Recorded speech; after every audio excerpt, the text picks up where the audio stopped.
Once again, thank you for being here. Thank you for coming out on a Monday night and listen to three candidates who really are concerned about the future of this district and our nation as well. I just want to let you know that my job has been clear since we got into this race on July 3rd of 2013. It's very important for you to understand that I'm going to work as hard as I can. I've worked as hard as I could to get to this point, and we will continue to do so. I'm not going to sit here and tell you that it's been easy, because it hasn't. In fact, if it were easy, I think more people would try to jump into the race. But it's been very difficult. And facing a man like Alan Grayson is not going to be easy. But I can tell you that I'm ready to fight. I'm ready to take it on, hand to hand, face to face. I know for a fact that he'll only probably come out to Tiger Bay, like he did with Todd Long, and debate. But I want to debate him in front of others, groups like yours. I want to debate him in front of pastors and evangelical leaders who are the leaders of this community, and let him speak about issues that affect our churches and affect our homes and affect our nation. I think it's very, very important for all of you to understand today. I am asking you to look at me not as just another person that's coming in as a politician. I'm not a career politician. I'm a servant leader, and that's how I lead, by working, by doing everything that I can to make sure that you have a better life. Our future doesn't depend on us three, but depends on all of you. It depends on your vote when it comes to the primary. We're only 78 days away from a primary. 78 days. And who you decide, as someone mentioned earlier, to go in to the cage with Alan Grayson is going to make a big difference.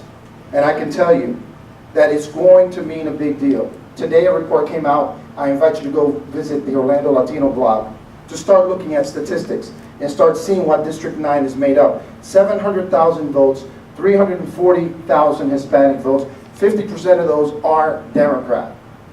Another 86,000 African American and another 37,000 Asian voters, which leaves us with just under 300,000 Anglo voters.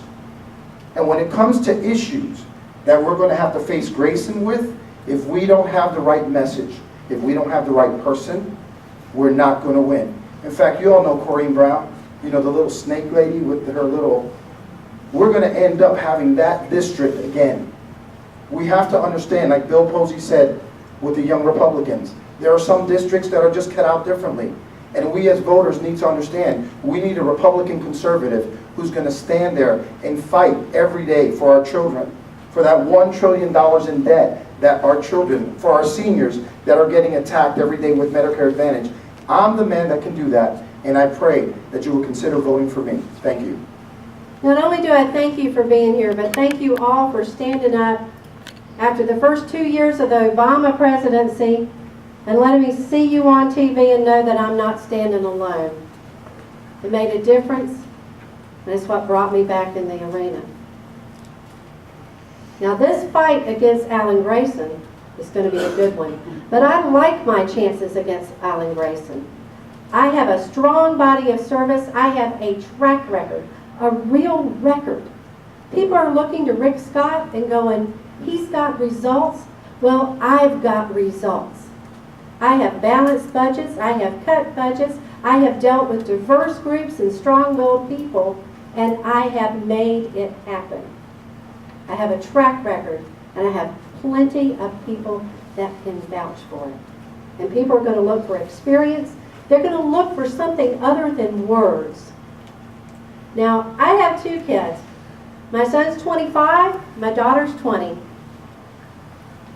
And young adults know that we have stolen their potential, their freedom, and their future with the debt placed upon this nation. Now, Alan Grayson, he wants to show up, and he wants to bring a tourniquet, or maybe some morphine for this financial wound that we have inflicted by our leadership decisions on the next generation of Americans. Well, I'm not interested in that. I'm interested in bringing vitamins and medicine in the form of the free market prosperity and entrepreneurial opportunity that the next generation deserves. That's what heals.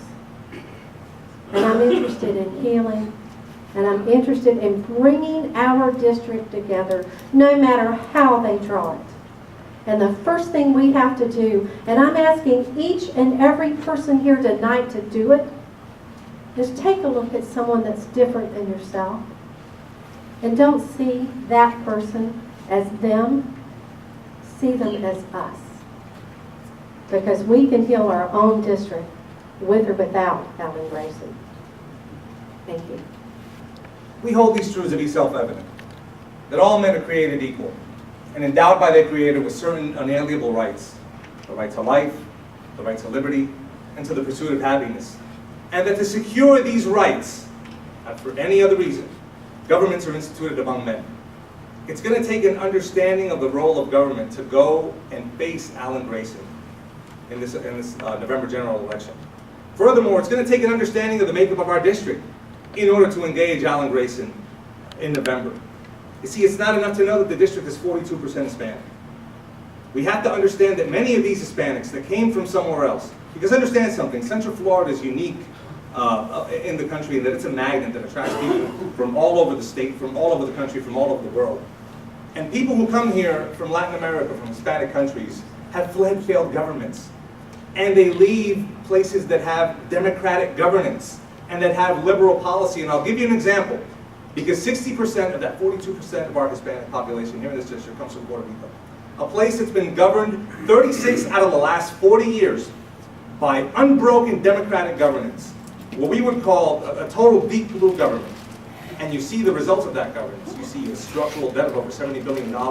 You see a flight of professionals.